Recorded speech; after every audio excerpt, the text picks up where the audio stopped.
Greeting everyone, this is Fadi, and welcome back to a continuation of this video series called The Qibla Dilemma.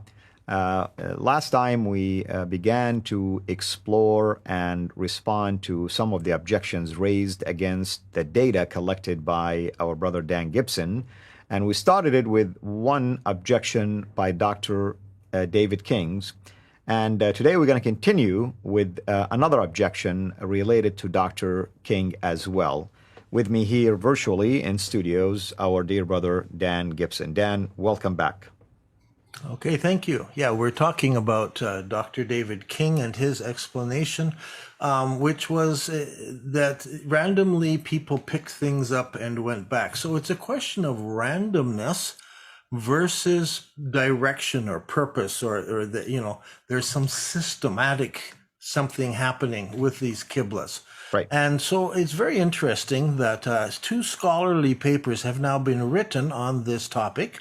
Dr. Shum has published one, How Accurately Could Early Muslims Determine the Direction of Prayers, that is, of Qiblas. And that was published in 2020, and it was followed this year by a new paper that's just come out, a statistical analysis of early Islamic history and the Qibla, comparing the theories of David King and Dan Gibson. That was published in the Journal of Archaeology and Anthropology, and that should be just out now or coming out. And these papers will appear on my website, which is known as nabatea.net. And that will be written somewhere on the screen or on the information that's attached with this video.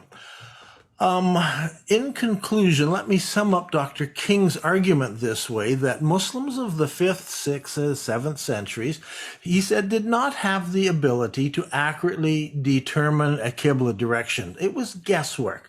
They were simply trying to do it, and they hadn't smelled the sweet aroma of mathematics yet, as we quoted from Bezdawi, so they didn't know quite how to do it accurately. And so Dr. King seems to have accepted Bezdawi's view and just said that this is the way it was. Now, we challenge that thinking through, is God the author of confusion and asking them to do something they didn't know how to do, and people were just praying and doing their best trying to figure it out?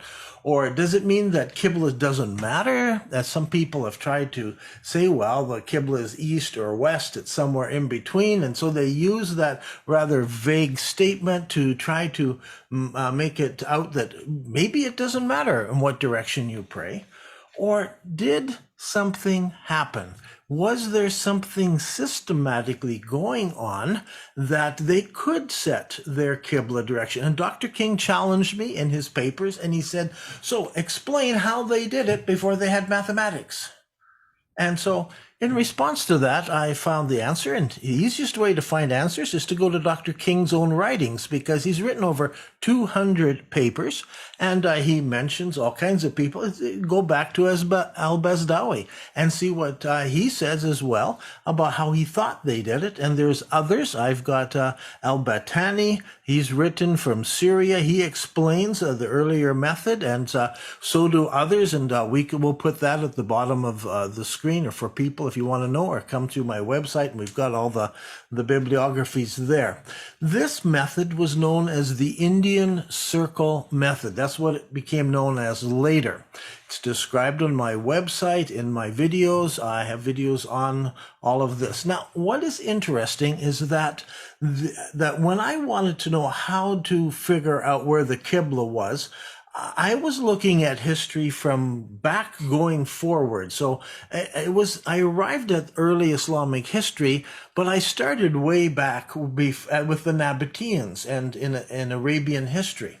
And so when I was working through the whole Nabatean thing, they were merchants who traveled across the desert. And what gave them an edge over everyone else is that their caravans could leave an area, cross the deserts of Arabia, and arrive in another civilization. Right. If you remember, Mesopotamia is on one side, and then there's this great circle that goes around, and it comes down where Syria's up there, Israel is here, and Egypt is down here. And the Egyptians could not reach the Babylonians without going through all these little, civilizations around. Why was that? Because this great desert in the middle. The Nabateans developed the technology to take them across the desert to the other side. And so they were the ones who took information as well as goods in different directions and made them very, very powerful. And the Nabateans are the forerunners of were the Muslims. And so Muhammad traces his lineage all the way back through the Nabateans, going all the way back to Noah and back to Adam. And so he was, in effect, a Nabatean. He was a merchant. Khadija, whom he married, was a merchant. He took camel caravans. So Muhammad would have learned and would have observed people taking their direction from the stars and learning how to navigate using the stars. And doing this, they did what has become known, I don't know what it was known then, become known over history as the Indian Circle method. And it was quite simple.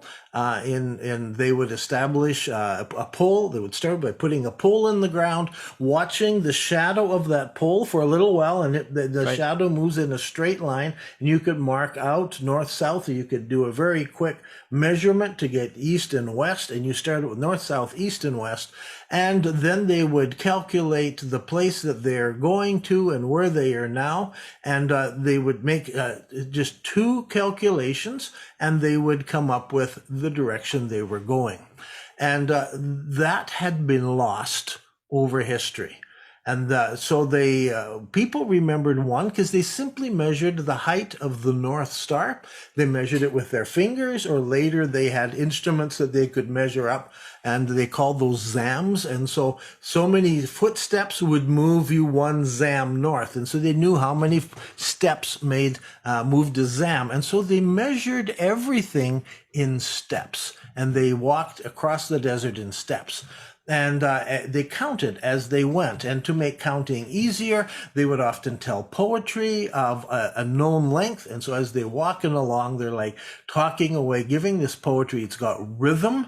Darab, it's got the rhythm going along, and as they walk along, and they knew when they reached the end of this very long poem, they would have counted so many hundreds or thousands of steps, and then somebody else would keep up the chant, and became known. In the West, people would call them the singing caravans, because even to this day, Arabs love to chant while they are riding, the Bedouin out in the desert, and so it's just built into their background. And many of the 1001 Nights, if you go back and read the very originals coming out of the 7th and 8th century, you'll find out that they had the rhythm and they had the distance, as did the poems that come from pre-Islamic times, the hanged poems that were hanged in the Kaaba and so forth. So poetry and rhythm and everything has had a long history with the Arabs, because it was important for the merchants in tracking their steps. Once you knew your steps, you had a measurement with which you could easily calculate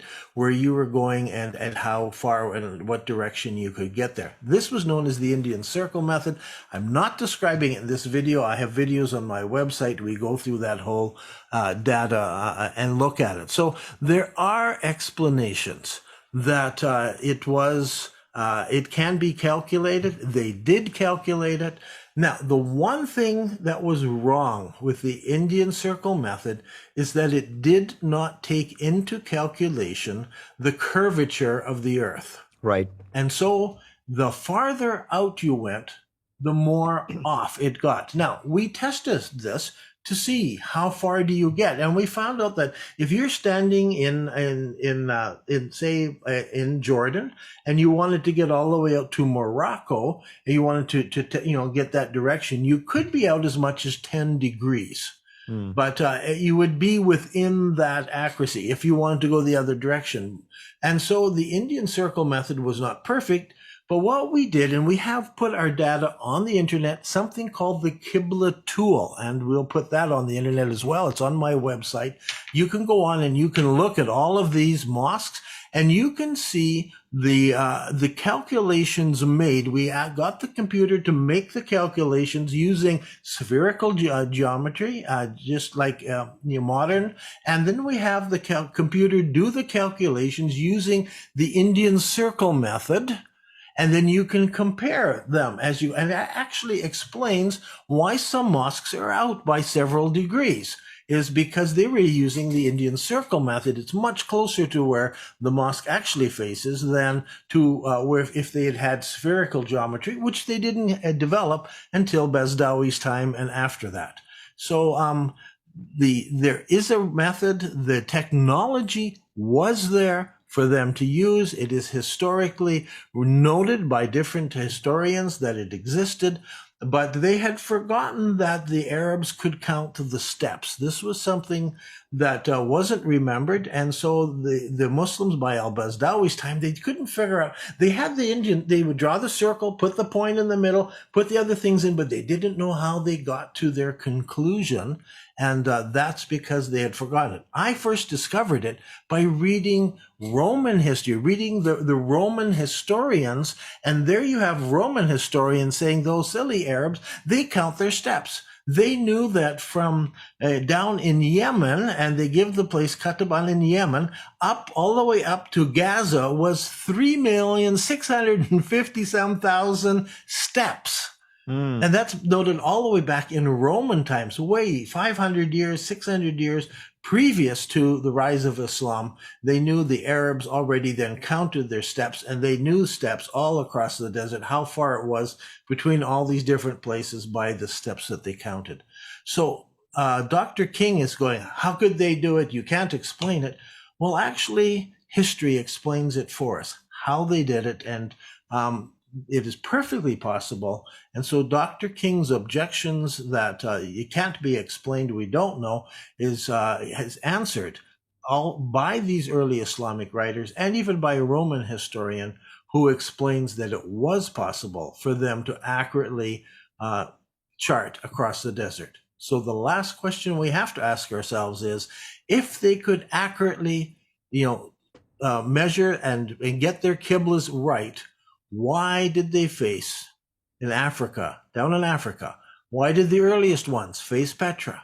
Why did some face a between position? And why do the others, and only a handful in the first few centuries, face Mecca in Saudi Arabia? So we've got to deal with that, and that's where people will have to come up with their own conclusions. I've developed my theory, and we're going to talk about that and people's objections to my theory, but I believe it started in Petra. And that's where Muhammad was born. That's where he was raised. That's where all these Quranic stories take place. Then the Hijrah was to Medina in the middle of Saudi Arabia. And then further, later during the Civil War or sometime during Islamic history, the Black Rock was moved farther down. Black Stone was taken down into Mecca in Saudi Arabia. And then it was kept there. And eventually Petra was destroyed in an earthquake, and people didn't face in that direction, and they faced down here. And I think we can trace those things as we look at how the mosques were built and when they were built. So Dr. King, it's random, he says, and different ways that they were doing it. And I say it was systematic, and they had the technology to do it. That's the difference between these two theories.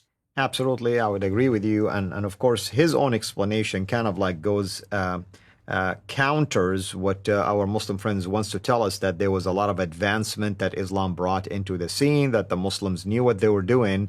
It's almost like while he was trying to pacify the issue, it's almost like he was denigrating really the early Islamic history in the first place when it comes to such an important ritual, and that's praying 5 times a day facing a specific direction according to the Quranic mandate. Not somebody decided to pray that way, but it was a Quranic mandate, which now it becomes an attack on Allah. Did he know what he was doing? Is he a God of confusion? And so on and so forth. So thank you so much, brother. We can't wait, of course, until we deal with the next objection in this series. Last thoughts. Anything else you want to add?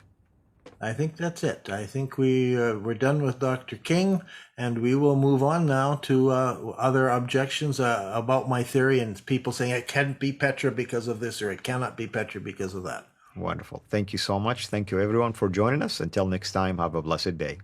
Thank you for watching this video. Be sure to like and subscribe to our channel CIRA International and click on the bell so that you receive notifications whenever we publish a new video or go live. I would also like to appeal to you to consider becoming a Patreon patron by clicking the link right below. By doing so, you can give towards the production of these videos. There are also other options for you where you can give to our channel. I thank you from the bottom of my heart.